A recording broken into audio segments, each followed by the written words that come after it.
అందరికీ నమస్తే అండి. Welcome to Maula financial growth channel. ఈరోజు మనం మన ఛానల్‌లో ఒక ఇంపార్టెంట్ అనౌన్స్‌మెంట్ గురించి మనం వీడియో చేయబోతున్నామండి. ఇదొచ్చేసి మనకు ఐబీపీఎస్ నుంచి మనకు నోటిఫికేషన్ రావడం జరిగింది. ఇదొచ్చేసి మనకు బ్యాంకింగ్ సెక్టార్ నుంచి అతి పెద్ద నోటిఫికేషన్ అని మనం చెప్పుకోవచ్చు. దీనిలో మనకు ఎన్ని పోస్టులున్నాయి, సాలరీ ఎంతొస్తుంది, మనం ఎప్పుడు లోపల అప్లై చేయాలి, ఇవన్నీ కూడా మీకు క్లియర్‌గా ఎలిజిబిలిటీ ఎలా ఉండాలి, ఎగ్జామ్ ప్యాటర్న్ ఎలా ఉంటుంది, ఇవన్నీ కూడా మీకు వీడియోలో క్లియర్‌గా ఎక్స్‌ప్లెయిన్ చేస్తాను ట్రై చేస్తాను. అందుకోసం ఎక్కడ కూడా స్కిప్ చేయకుండా పూర్తిగా చూసేయండి ట్రై చేయండి. ఇదొచ్చేసి మనకు ఐబీపీఎస్ నుంచి రావడం జరిగింది. ఇక్కడ మనం చూసుకున్నట్టయితే ఫస్ట్ మనం ఇక్కడ చూడండి ఒకసారి. ఆర్గనైజేషన్ అండ్ పోస్ట్ డీటెయిల్స్ పరంగా చూసుకున్నప్పుడు మనకు ఈ ఆ యొక్క ఆర్గనైజేషన్ మరియు పోస్ట్ యొక్క డీటెయిల్స్ ఒకసారి చూసుకున్నట్టయితే ఇది ఆర్గనైజేషన్ వచ్చేసి ఐబీపీఎస్ అంటే institute of banking professional selection అన్నమాట. ఓకేనా? దాని నుంచి మనకి ఈ యొక్క నోటిఫికేషన్ రావడం జరిగింది.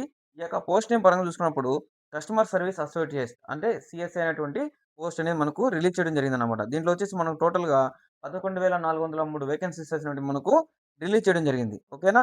ఈ విధంగా మనకు పోస్ట్ అనేది మొత్తం కూడాను రావడం జరిగింది. తర్వాత ఎడ్యుకేషనల్ క్వాలిఫికేషన్ ఒకసారి చూద్దాం. నెక్స్ట్ ఇక్కడ చూసుకున్నట్టయితే ఎడ్యుకేషన్ క్వాలిఫికేషన్ పరంగా చూస్తున్నప్పుడు మనకొచ్చేసి ఇక్కడ ఎడ్యుకేషన్ క్వాలిఫికేషన్ వచ్చేసి మనకు గ్రాడ్యుయేషన్ అనేది కంప్లీట్ చేసుండాలి. ఏంటే ఏదైనా రంగంలో మీరు ఈ యొక్క గ్రాడ్యుయేషన్ అనేది కంప్లీట్ చేసున్నారనమాట. ఈ యొక్క గ్రాడ్యుయేషన్ పరంగా చూస్తే మనకు బీఏ గావచ్చు, బీకామ్ గావచ్చు, బీబీఏ గావచ్చు, బీఎస్సీ గావచ్చు, అదేవిధంగా బీసీఏ గావచ్చు, బీటెక్ గావచ్చు. ఈ విధంగా అనేక రకాల ఏదో ఒక గ్రాడ్యుయేషన్ అనేది మీరు కంప్లీట్ అయితే చేసుండాలనమాట. ఈ విధంగా ఈ గ్రాడ్యుయేషన్ కంప్లీట్ అయినందుకు మాత్రమే ఈ యొక్క ఆపర్చునిటీ అని చెప్పుకోవచ్చు. దాంతో పాటు మీకు కంప్యూటర్ నాలెడ్జ్ కూడా మీకు ఉండాల్సిన అవసరం అయితే ఎంతైనా ఉందన్నమాట. నెక్స్ట్ ఇక్కడ చూసుకున్నప్పుడు ఏజ్ లిమిట్ ఒకసారి చూద్దాం. అంటే ఈ యొక్క పోస్ట్‌కి మనం అప్లై చేసేదానికి ఎంత ఏజ్ లిమిట్ ఉండాలి? అంటే ఇది కూడా మనకు చాలా ఇంపార్టెంట్ కాబట్టి, ఇది కూడా ఒకసారి మనం చెప్పుకోవడానికి ట్రై చేద్దాం. ఇక్కడ ఏజ్ లిమిట్ పరంగా చూసుకున్నప్పుడు మినిమమ్ ఏజ్ వచ్చేసి 20 ఇయర్స్ ఉండాలి. అదేవిధంగా మాక్సిమం ఏజ్ పరంగా చూసుకున్నప్పుడు 28 ఇయర్స్ అనేది మనకు ఉండాల్సిన అవసరం అయితే ఉందన్నమాట. దాంతో పాటు మీకు ఏజ్ రిలాక్సేషన్ ఏదైతే ఉందో, అవన్నీ కూడా మీకు వర్తించడానికి అవకాశాలు ఉన్నాయన్నమాట. అంటే ఈ యొక్క ఏజ్ కాలిక్యులేషన్ అనేది ఆగస్ట్ 1కి కాలిక్యులేట్ చేయడం జరుగుతుంది. ఈలోపు మీ యొక్క ఏజ్ అనేది 20 ఇయర్స్ అయితే ఖచ్చితంగా ఉండాలి. ఓకేనా? 20 ఇయర్స్ నుంచి 28 ఇయర్స్ ఉండాలనమాట. అదేవిధంగా ఏజ్ రిలాక్సేషన్ పరంగా చూసుకున్నప్పుడు ఇక్కడ ఎస్సీ, ఎస్టీ క్యాండిడేట్స్‌కి అయితే ఒక 5 సంవత్సరాలనేది ఎక్స్‌ట్రా అనేది ఉంటుందన్నమాట. అదేవిధంగా ఓబీసీ వాళ్ళకైతే మనకు ఒక 3 సంవత్సరాలనేది ఉంటుంది. అదేవిధంగా ఫిజికల్ హ్యాండిక్యాప్డ్‌గా వీళ్ళ ఎక్స్ సర్వీస్ మెన్ వీళ్ళందరూ ఎవరైతే ఉన్నారో వాళ్ళకి ఇంకొక 10 సంవత్సరాలనేది మనకు ఎక్స్‌ట్రా అనేది చేయడం జరుగుతుందన్నమాట. ఏజ్ లిమిట్ అనేది. ఓకేనా? నెక్స్ట్ ఇక్కడ చూసుకున్నైతే స్టేట్ వైస్ ఒకసారి మనం వేకెన్సీస్ అయితే చూసేదానికి ట్రై చేద్దాం. స్టేట్ వైస్ వేకెన్సీస్ పరంగా చూసుకున్నప్పుడు మన యొక్క ఆంధ్ర, తెలంగాణ మెయిన్ మీకు ఎక్స్‌ప్లెయిన్ ట్రై చేస్తాను. ఇక్కడ ఆంధ్రప్రదేశ్ పరంగా చూసుకున్నప్పుడు 186 పోస్టులనేవి ఉండడం జరిగింది. అదేవిధంగా తెలంగాణ పరంగా చూసుకున్నప్పుడు 191 పోస్టులంటే మనకు ఈ యొక్క పోస్టులన్నీ కూడా మనకు ఉండడం జరిగిందనమాట. ఇక్కడ కర్ణాటక కూడా ఇచ్చారు. కర్ణాటక వచ్చేసి 1414 ఇచ్చారు. మహారాష్ట్ర వచ్చి 1051, ఉత్తరప్రదేశ్ వచ్చేసి మనకు 1731, వెస్ట్ బెంగాల్ 946, తమిళనాడు వచ్చేసి మనకు 675. ఈ విధంగా టోటల్ వచ్చేసి మనకు 11,400 పోస్టులనేవి మనకు ఉండడం జరిగిందనమాట ఇక్కడ. ఓకేనా? ఈ విధంగా ఏపీ, తెలంగాణ పోస్ట్ కూడా మనం చెప్పుకోవడం జరిగిందన్నమాట. ఏపీ, తెలంగాణ మనకు ఈ విధంగా మనకు పోస్ట్ అనేది ఉండడం జరిగిందనమాట. ఏపీ మరియు తెలంగాణ అప్లై చేసుకున్న వాళ్ళు ఒక ఇంపార్టెంట్ కండిషన్ ఉంది. అంటే మీరు ఏదైతే స్టేట్‌కి మీరు అప్లై చేస్తున్నారో, ఆ స్టేట్‌కి సంబంధించిన లోకల్ లాంగ్వేజ్ ఏదైతే ఉందో, తెలుగైతే తెలుగు, హిందీ అయితే హిందీ, ఉర్దూ అయితే ఉర్దూ. మీకు కంపల్సరీగా మాట్లాడడం రావాలి, రాయడం రావాలి. అదేవిధంగా మీకు ఈ విధంగా రాయడం గావచ్చు, మాట్లాడడం గావచ్చు, ఇవన్నీ మీకు ఖచ్చితంగా రావాలన్నమాట. ఎదుటోళ్ళతో మాట్లాడడం మీరు వాళ్ళిచ్చిన మాట్లాడినప్పుడు తిరిగి వాళ్ళకి క్లియర్‌గా మాట్లాడే విధంగా ఉండాలి. అదేవిధంగా చదవడం గావచ్చు, ఈ విధంగా 3 విధాలుగా మీకు ఈ యొక్క భాష అయితే రావాలన్నమాట. ఓకేనా? నెక్స్ట్ ఇక్కడ చూసుకున్నప్పుడు లోకల్ లాంగ్వేజ్ రిక్వైర్‌మెంట్ అంటే ఈ యొక్క లోకల్ లాంగ్వేజ్ అనేది కూడా మనకు ఈ యొక్క పోస్ట్‌లో చాలా కీలకమైన పాత్ర అనేది పోషిస్తుందన్నమాట. దీనికి సంబంధించి మీకు చిన్న ఈ ఎగ్జామ్‌లోని ప్యాటర్న్‌లో మీకు చిన్న క్వెషన్ కూడా మీకు రావడం జరుగుతుందన్నమాట. లోకల్ లాంగ్వేజ్ చాలా ఇంపార్టెంట్. మీరు అప్లై చేసే స్టేట్ అంటే స్టేట్ కావచ్చు, యూనియన్ టెరిటరీస్ కావచ్చు, ప్రొఫెషనల్ ఈ యొక్క ప్రిస్క్రైబ్డ్ లోకల్ లాంగ్వేజ్ చదవడం, రాయడం, మాట్లాడడం, అర్థం చేసుకోవడం కంపల్సరీ రావాలన్నమాట. ఓకేనా? ఈ విధంగా మీకు లోకల్ లాంగ్వేజ్ సంబంధించి ఒక టెస్ట్ కూడా మీకు కండక్ట్ చేయడం జరుగుతుందన్నమాట. లోకల్ లాంగ్వేజ్ ప్రొఫిషియన్సీ టెస్ట్ అనేది కూడా మీకు పెట్టడం జరుగుతుంది. కావున ఈ యొక్క లోకల్ లాంగ్వేజ్ మీకు బేస్ చేసుకొని మీరు ఈ యొక్క పోస్ట్‌కి అప్లై చేసుకొని ట్రై చేయండి. ఎందుకంటే మీదేదైతే స్టేట్ ఉందో ఆ స్టేట్‌కి మీరు అప్లై చేసుకొని ట్రై చేసుకోండన్నమాట. ఓకేనా? ఇక నెక్స్ట్ పోతే అప్లికేషన్ ఫీజ్ పరంగా ఒకసారి చూద్దాం. ఈ యొక్క పోస్ట్‌లకి మనం అప్లై చేయడానికి మనకు అప్లికేషన్ ఫీజ్ అనేది ఎంతుంటుంది? అంటే ఈ యొక్క ఫీజ్ పరంగా చూసుకున్నప్పుడు జనరల్, ఓబీసీ, ఈడబ్ల్యూఎస్ క్యాండిడేట్స్ ఎవరైతే ఉన్నారో వాళ్ళకొచ్చేసి మనకు రూ. 850 అయితే మనకు అప్లికేషన్ ఫీజ్ అనేది మనకి ఇవ్వడం జరుగుతుంది. ఓకేనా? నెక్స్ట్ అదే విధంగా చూసుకున్నప్పుడు ఎస్సీ, ఎస్టీ, పీడబ్ల్యూడీ, ఈఎస్ఎం అంటే ఈ యొక్క క్యాండిడేట్స్ ఎవరైతే ఉన్నారో ఎక్స్ సర్వీస్ మెన్‌లు కావచ్చు, ఎస్సీ, ఎస్టీ క్యాండిడేట్స్ కావచ్చు వీళ్ళందరికి గాను ఎక్స్ సర్వీస్ మెన్ వీళ్ళందరికి గాను మనకు రూ. 175 అనేది మనకు ఈ యొక్క ఎగ్జామ్ ఫీజ్ అనేది మనకు ఇవ్వడం జరిగింది. విత్ జీఎస్టీతో పాటు. అంటే ఈ యొక్క ఎగ్జామ్ ఫీజ్‌లో మీకు జీఎస్టీ కూడా మీకు ఉండడం జరుగుతుందన్నమాట. నెక్స్ట్ ఇకపోతే ఇంపార్టెంట్ డేట్స్ పరంగా ఒకసారి చూద్దాం మనం. అంటే ఇక్కడ ఇంపార్టెంట్ డేట్స్ పరంగా మనం ఒకసారి చూసినప్పుడు, ఇక్కడ చూసుకున్నట్టయితే ఇంపార్టెంట్ డేట్స్ ఒకసారి చూడండి. ఇంపార్టెంట్ డేట్స్ పరంగా చూసుకున్నప్పుడు మనకు ఆగస్ట్ ఫస్ట్ అనేది మనకు ఆన్‌లైన్ అప్లికేషన్ స్టార్ట్ అవ్వడం జరిగిందండి. ఆగస్ట్ 1 నుంచి మనకు ఈ యొక్క అప్లికేషన్ అనేది మనకు స్టార్ట్ అవ్వడం జరిగిందనమాట. లాస్ట్ డేట్ పరంగా చూసుకున్నప్పుడు ఆగస్ట్ 21 అంటే ఆగస్ట్ 21 తేదీ లోపల మీరు ఈ యొక్క పేమెంట్ మెథడ్ అన్నీ గూడా మీరు కంప్లీట్ చేసుండాలి. ఓకేనా? Pre exam pre exam training గూడా మీకు ఇవ్వడం జరుగుతుందనమాట. సెప్టెంబర్‌లో వచ్చేసి మనకు ఈ యొక్క ప్రిలిమినరీ ఎగ్జామినేషన్ ఉండేదానికి అవకాశం ఉందనమాట. 11, 10, 11 అక్టోబర్‌లో మీకు ఈ యొక్క ప్రిలిమినరీ ఎగ్జామినేషన్ గూడా ఉండేదానికి అవకాశం ఉంది. నెక్స్ట్ అదే విధంగా మెయిన్ ఎగ్జామ్ గూడా మీకు డిసెంబర్‌లో అయితే మీకు ఈ యొక్క మెయిన్ ఎగ్జామ్ గూడా మీకు డేట్ అనేది కూడా మీకు ఇవ్వడం జరిగిందండి. ఈ యొక్క రిజల్ట్స్ వచ్చేసి మనకు అలాట్‌మెంట్ వచ్చేసి మనకు మార్చ్ 2007లో మనకు ఈ యొక్క అలాట్‌మెంట్ గూడా మనకు ఇవ్వడం జరుగుతుందనమాట. నెక్స్ట్ ఇప్పుడైతే సెలక్షన్ ప్రాసెస్ ఒకసారి చూద్దాం. నెక్స్ట్ ఇక్కడ సెలక్షన్ ప్రాసెస్ పరంగా చూసుకున్నప్పుడు ఐబీపీఎస్ క్లర్క్‌లో సెలక్షన్ అయిన వాళ్ళకి ఆన్‌లైన్ ప్రిలిమినరీ ఎగ్జామినేషన్ ఉంటుందనమాట. తర్వాత స్టేజ్ 1 అనేది ఎగ్జామినేషన్ ఉంటుంది సెలక్షన్ ప్రాసెస్‌లో. తర్వాత దానిలో సెలెక్ట్ అయిన వాళ్ళని తీసుకెళ్ళి మీకు స్టేజ్ 2 ఏదైతే ఉందో ఆన్‌లైన్‌లోనే మెయిన్ ఎగ్జామినేషన్ అనేది ఉంటుందన్నమాట. ఓకేనా? మెయిన్ ఎగ్జామినేషన్ ఉంటుంది. స్టేజ్ 3 పరంగా చూసుకున్నప్పుడు లోకల్ లాంగ్వేజ్ ప్రొఫిషియన్సీ టెస్ట్. ఎందుకంటే ఇక్కడ ఇందాకనే మాట్లాడుకున్నాం మనం. ఈ యొక్క లోకల్ లాంగ్వేజ్ పరంగా మీకు ఒక టెస్ట్ కూడా కండక్ట్ చేయడం జరుగుతుంది. ఫైనల్‌గా ప్రొవిజనల్ అలాట్‌మెంట్ అనేది మీకు ఇవ్వడం జరుగుతుందన్నమాట. ఓకేనా?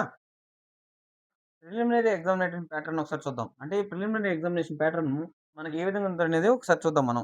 ఇక్కడ చూసుకున్నట్టయితే ప్రిలిమినరీ ఎగ్జామినేషన్‌లో 3 సెక్షన్స్ అనేటివి ఉంటాయన్నమాట. ఫస్ట్ వచ్చేసి మనకు ఇంగ్లీష్ లాంగ్వేజ్ అని ఒకటి ఉంటుంది. అంటే ఇంగ్లీష్ లాంగ్వేజ్ నుంచి మనకు 30 క్వెషన్స్ అనేవి రావడం జరుగుతుంది. 30 క్వెషన్స్‌కి మనకు 30 మార్క్స్ అనేవి ఉంటాయన్నమాట. తర్వాత వచ్చేసి న్యూమరికల్ ఎబిలిటీ అంటే న్యూమరికల్ ఎబిలిటీ నుంచి మనకు 35 క్వెషన్స్ అనేవి ఉంటాయన్నమాట. 35 క్వెషన్స్ మనకు 35 మార్క్స్ అనేవి మనకు రావడం జరుగుతుంది. దాని నెక్స్ట్ వచ్చేసి మనకు రీజనింగ్ ఎబిలిటీ ఉంటుంది. రీజనింగ్ ఎబిలిటీ నుంచి మొత్తం మనకు 35 క్వెషన్‌లు అనేవి మనకు ఉండడం జరుగుతుందన్నమాట. ఓకేనా?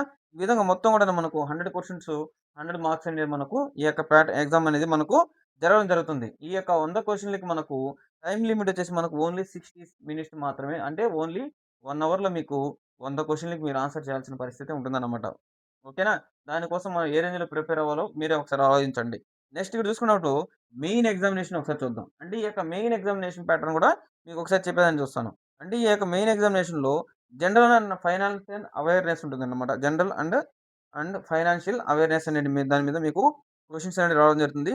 తర్వాత జనరల్ ఇంగ్లీష్ ఉంటుంది. రీజనింగ్ ఎబిలిటీ ఉంటుంది. కంప్యూటర్ యాప్టిట్యూడ్ ఉంటుంది. ఈ విధంగా క్వాంటిటేటివ్ యాప్టిట్యూడ్ ఇలాంటి ఈ సబ్జెక్ట్స్ అన్నిటి మీద మీకు ఎగ్జామినేషన్ అనేది మీకు ఉండడం జరుగుతుందన్నమాట. మొత్తం కూడాను 155 క్వెషన్‌లయితే మీకు ఇవ్వడం జరుగుతుంది. 155 క్వెషన్‌లు గాని మనకి ఇక్కడ ఇచ్చినటువంటి మార్క్స్ వచ్చేసి 200 మార్కులని మనం చెప్పుకోవచ్చు. ఈ యొక్క 200 మార్కులు మీకు 120 మినిట్స్ అంటే 2 గంటల వ్యవధిలో మీరు ఈ యొక్క ఎగ్జామ్ అనేది మీరు రాయాల్సి ఉంటుందన్నమాట. ఓకేనా? నెగెటివ్ మార్కింగ్ కూడా ఒకసారి చూద్దాం మనం. అంటే ఈ యొక్క నెగెటివ్ మార్కింగ్ పరంగా చూసుకున్నప్పుడు 1/4 అంటే ప్రతి 4 క్వెషన్‌లకి ఒక ఒక మార్క్ అనేది మీకు డిలీట్ చేయడం జరుగుతుందన్నమాట. అంటే ఓకేనా? 1/4 అనే రేంజ్‌లో మీకు ఈ యొక్క నెగెటివ్ మార్కింగ్ అనేది మీకుంటుందన్నమాట. నెక్స్ట్ ఇక్కడ సాలరీ పరంగా చూసుకున్నప్పుడు సాలరీ అయితే మనకు మంచి సాలరీ అయితే ఇవ్వడం జరిగిందండి. 45,000 ప్లస్సే మనకు ఉండడం జరిగింది. మంచి సాలరీ అయితే ఉందన్నమాట. 45 నుంచి మనకు 1,44,000 వరకు మనకు ఈ యొక్క సాలరీ అయితే ఉంది. దాంట్లో మీకు బేసిక్ పే కావచ్చు, డీఏ కావచ్చు, హెచ్ఆర్ఏ కావచ్చు, స్పెషల్ అలవెన్స్‌లు కావచ్చు. ఈ విధంగా అన్ని రకాల అలవెన్స్‌లు కలుపుకొని మీకు మంచి సాలరీయే రావడం జరుగుతుందన్నమాట. ఓకేనా? నెక్స్ట్ పార్టిసిపేటింగ్ బ్యాంక్స్ వచ్చేసి మనకి ఇక్కడ చూసుకున్నట్టయితే ఈ యొక్క ఐబీపీఎస్‌లో మనకు ఎలాంటి బ్యాంక్స్ అంటే పార్టిసిపేట్ చేస్తాయి. ఈ యొక్క పార్టిసిపేట్ పరంగా చూసుకున్నప్పుడు ఐబీపీఎస్, సీఎస్ఏ అంటే కస్టమర్ సర్వీస్ అసోసియేట్ కింద మనకు పార్టిసిపేటింగ్ పబ్లిక్ సెక్టార్ బ్యాంక్స్ కావచ్చు. ఈ విధంగా వేకెన్సీస్ భర్తీ చేస్తారన్నమాట. అంటే గవర్నమెంట్ బ్యాంక్‌కి సంబంధించిన అన్ని బ్యాంకులు కూడా మనకు ఈ యొక్క ఐబీపీఎస్‌లో మొత్తం కూడా మనకు 11 బ్యాంకులు రావడం జరిగింది. ఈ యొక్క 11 బ్యాంకుల్లో మీకు ఈ యొక్క వేకెన్సీస్ అనేవి మనకు ఉండడం జరుగుతుందనమాట. Next 10 freshers apply. అంటే ఈ యొక్క పోస్ట్‌లకి మనం ఫ్రెషర్స్ అప్లై చేయొచ్చా? ఖచ్చితంగా అప్లై చేయొచ్చండి. ఫ్రెషర్స్ కావచ్చు, అదేవిధంగా ఎవరైనా సీనియర్స్ ఉన్నారో అలాంటి వాళ్ళందరూ కూడాను ఈ యొక్క పోస్ట్‌లకైతే మనం అప్లై చేసుకోవచ్చు. కాకపోతే ఆగస్ట్ 1 నాటికి మీకు 20 సంవత్సరాలు అంటే మీకు ఉండాలన్నమాట. 20 సంవత్సరాలు ఎవరైతే ఉన్నారో అట్లాంటి వాళ్ళందరూ కూడాను అప్లై చేసుకునేకి అవకాశాలు ఉన్నాయన్నమాట. 20-28 ఆల్రెడీ మన ఏజ్ లిమిట్ అనేది మనం చెప్పుకోవడం జరిగింది. ఓకేనా? దాని ప్రకారం మీరైతే అప్లై చేసుకోవచ్చు. నెక్స్ట్ ఇంపార్టెంట్ డాక్యుమెంట్ పరంగా ఒకసారి చూద్దాం. ఇంపార్టెంట్ డాక్యుమెంట్ పరంగా చూసుకున్నప్పుడు కంపల్సరీగా ప్రతి క్యాండిడేట్‌కి మీకు గ్రాడ్యుయేషన్ సర్టిఫికేట్ అనేది ఉంటుందండి. ఆ యొక్క సర్టిఫికేట్‌ని కూడా మీరు ఇవ్వాల్సి ఉంటుందన్నమాట. నెక్స్ట్ మార్క్ షీట్ కూడా మీకు సబ్మిట్ చేయాల్సొస్తుంది. వాలిడ్ ఫోటో ఐడీ అంటే మీ యొక్క ఫోటో ఐడీ కూడా మీరు సబ్మిట్ చేయాల్సొస్తుంది. ఫోటోగ్రాఫ్ కావచ్చు, సిగ్నేచర్ కావచ్చు, అదేవిధంగా మీ యొక్క కేటగరీకి సంబంధించిన సర్టిఫికేట్ కావచ్చు, అంటే క్యాస్ట్ సర్టిఫికేట్ కావచ్చు, ఇవన్నీ కూడా మీరు డాక్యుమెంట్స్ అన్నీ కూడా మీరు అప్లై చేసే ముందు ఈ యొక్క డాక్యుమెంట్స్ అన్ని మీద ఉండాల్సిన అవసరం అయితే ఉందన్నమాట. హౌ టు అప్లై అంటే ఈ యొక్క పోస్ట్‌కి మనం అప్లై చేయాలంటే ఎలా? ఈ యొక్క పోస్ట్‌కి అప్లై చేయాలంటే ఏదైతే ఐబీపీఎస్ అఫిషియల్ వెబ్‌సైట్ ఉందో, అఫిషియల్ వెబ్‌సైట్ ద్వారా మీరు అప్లై చేసుకోవచ్చు. అదేవిధంగా మీరు వచ్చేసి freejavala.com నుంచి కూడా మీరు అప్లై చేసుకోవచ్చనమాట. ఏ ఒక్క సైట్ నుంచైనా మీరు డైరెక్ట్‌గా ఈ యొక్క పోస్ట్‌కైతే మీరు అప్లై చేసుకోవచ్చు. ఓకేనా?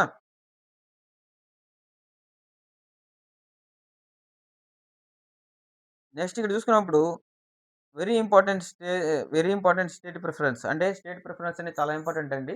మనం అప్లై చేసుకునే స్టేట్ ఏదైతే ఉందో, ఆ స్టేట్‌కి సంబంధించిన లోకల్ లాంగ్వేజ్ మనకు రాయడం గావచ్చు, చదవడం గావచ్చు, మాట్లాడడం గావచ్చు, ఈ 3 విధాలుగా మనకు కంపల్సరీగా మనకైతే వచ్చుండాలి. అందుకోసం లోకల్ లాంగ్వేజ్ బేస్ చేసుకొని ఈ యొక్క పోస్టులు కాబట్టి మీరు కంపల్సరీగా ఈ యొక్క లోకల్ లాంగ్వేజ్ మీరు ఏదైతే ప్రొఫెషనల్‌గా మీరు ఉంటారో, ఆ లాంగ్వేజ్‌లో మీరు అప్లై చేసుకునేది ట్రై చేయండి. ఓకేనా? నెక్స్ట్ ఇక్కడ చూసుకున్నప్పుడు హూ షుడ్ అప్లై? అంటే ఈ యొక్క పోస్ట్‌లకి ఎవరు అప్లై చేసుకోవచ్చు? Any graduate can apply. అంటే ఎనీ గ్రాడ్యుయేషన్ కంప్లీట్ చేసిన వాళ్ళు ఈ యొక్క పోస్ట్‌లకైతే అప్లై చేసుకోవచ్చండి. ఏజ్ లిమిట్ ఖచ్చితంగా మీకు ఏజ్ లిమిట్ అయితే 20 సంవత్సరాలు పూర్తయి ఉండాలి. 28 లోపల ఉండాలి.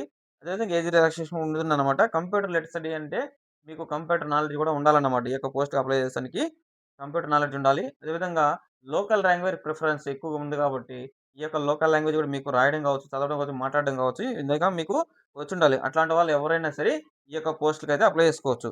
నెక్స్ట్ ఓకేనా?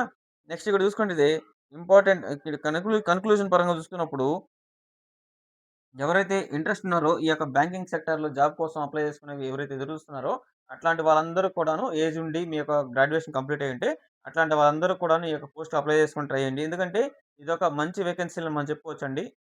ఎందుకంటే మంచి పోస్ట్‌లు మనకు రిలీజ్ చేయడం జరిగింది. మీరు కొంచెం గట్టిగా కష్టపడినట్టయితే ఈ యొక్క పోస్ట్‌ని మీరు సంపాదించుకునే అవకాశం ఉంటుంది. అందుకోసం వీలైనంత వరకు అందరూ కూడాను అప్లై చేసుకొని ట్రై చేయండి. ఓకేనా? ఈ యొక్క వీడియో మీకు యూజ్‌ఫుల్ అనిపిస్తే అందరూ కూడాను లైక్ చేసి సబ్స్క్రైబ్ చేయడానికి ట్రై చేయండి. అదేవిధంగా మీ ఫ్రెండ్స్ అండ్ ఫ్యామిలీ మెంబర్స్‌లో ఎవరైనా గవర్నమెంట్ జాబ్ కోసం ఎదురు చూస్తున్నట్టయితే అట్లాంటి వాళ్ళందరూ కూడాను మన యొక్క వీడియోనైతే షేర్ చేయండి. ఓకేనా? Thank you. జై హింద్.